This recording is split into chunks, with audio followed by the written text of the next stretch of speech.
ക്രിസ്തുവിൽ എല്ലാവർക്കും വന്ദനം. നവംബർ മാസം 18-ാം തീയതി നമ്മുടെ പ്രാർത്ഥനയുടെ 9ാമത്തെ ദിവസം പ്രഭാതത്തിലേക്ക് ഞാൻ നിങ്ങളെ സ്വാഗതം ചെയ്യുന്നു. റെസ്റ്റോർ ആൻഡ് റീബിൽഡ് എന്ന ആശയത്തിൽ നെഹമ്യാവിൻ്റെ മതിൽ പണിയുമായിട്ട് ചേർന്ന് ഇൻ ക്രൈസ്റ്റ് കുടുംബങ്ങൾ നടത്തുന്ന പ്രാർത്ഥന ഓൺലൈൻ പ്രയറിൻ്റെ ഒരു പുതിയ ദിവസത്തിലാണല്ലോ നമ്മളായിരിക്കുന്നത്. ഇന്ന് നമ്മൾ ധ്യാനിക്കുന്നത് വെളിപ്പാട് പുസ്തകം 3-ാം അധ്യായത്തിലെ സർദീസിലെ സഭ, ആ ചർച്ചിനോടുള്ള ബന്ധത്തിൽ ഏതു മേഖലയാണ് പൊളിഞ്ഞു പോയിരുന്നതെന്നും ഏതു മേഖലയാണ് സൂക്ഷിക്കുവാൻ യേശു കർത്താവ് സർദീസിലെ സഭയോട് പറയുകയും ചെയ്യുന്നത് എന്ന് നമുക്ക് ധ്യാനിക്കുന്നത് ഉചിതമായിരിക്കും. സർദീസിലെ സഭയോട് യേശു കർത്താവിനെ പരിചയപ്പെടുത്തുന്നത് 7 നക്ഷത്രവും 7 ആത്മാവും, ദൈവത്തിൻ്റെ 7 ആത്മാവും 7 നക്ഷത്രവും ഉള്ളവൻ അരുളി ചെയ്യുന്നത്, ഞാൻ നിന്റെ പ്രവൃത്തി അറിയുന്നു, ജീവൻ ഉള്ളവൻ എന്ന് നിനക്ക് പേരുണ്ടെങ്കിലും നീ മരിച്ചവനാകുന്നു. ഉണർന്നുകൊള്ളുക, ചാവാറായ ശേഷിപ്പുകളെ ശക്തീകരിക്കുക. ഞാൻ നിന്റെ പ്രവൃത്തി എൻ്റെ ദൈവത്തിൻ്റെ സന്നിധിയിൽ പൂർണ്ണതയുള്ളതായി കണ്ടില്ല. അപ്പൊ സർദീസിലെ സഭയുടെ പ്രശ്നം എന്താണെന്നറിയോ? ജീവൻ ഉണ്ട് എന്ന് പേരുണ്ടെങ്കിലും മരിച്ചവനാ.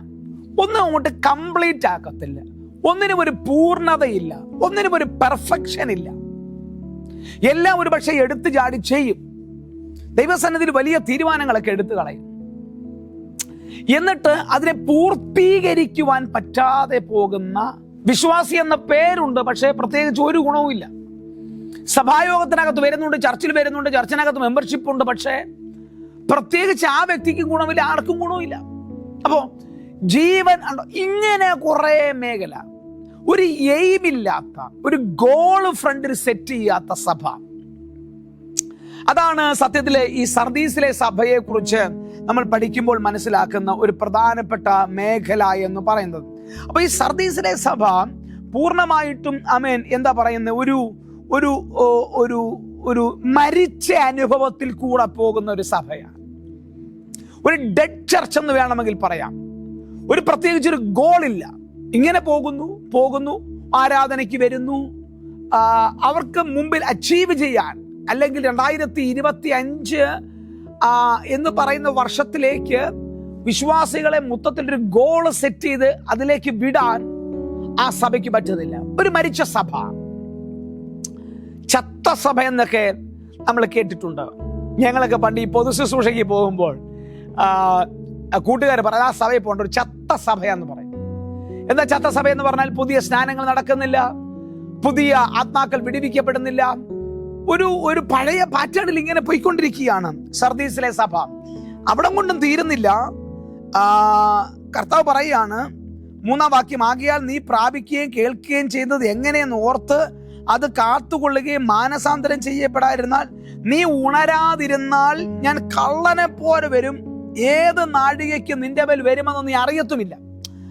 അപ്പൊ നടക്കാനിരിക്കുന്ന ദൈവപ്രവർത്തികളെ മുഴുവൻ മിസ്സാക്കി കളയുന്ന ഒരു എയിംലെസ് ചർച്ച്, ഒരു ഡെഡ് ചർച്ച് ആണോ? ദൈവത്തിങ്കിൽ നിന്നൊന്നും പുതുതായി പ്രതീക്ഷിക്കാത്തൊരു സഭ, ഒന്നും പുതുതായി. അങ്ങനെയുള്ള കുറെ ആൾക്കാരുണ്ട്.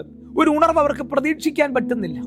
ഒരു ഉണർവ് കണ്ടാൽ അതിനെ വിമർശിക്കാൻ പറ്റും. ഒരു ദൈവപ്രവൃത്തി പ്രതീക്ഷിക്കുന്നില്ല, ഒരു സൗഖ്യം അവർ പ്രതീക്ഷിക്കുന്നില്ല, അല്ലെങ്കിൽ ദൈവം ഒരു കാര്യം അവരുടെ ജീവിതത്തിൽ ചെയ്യുമെന്ന് അവർക്കൊരു ബോധ്യമില്ല.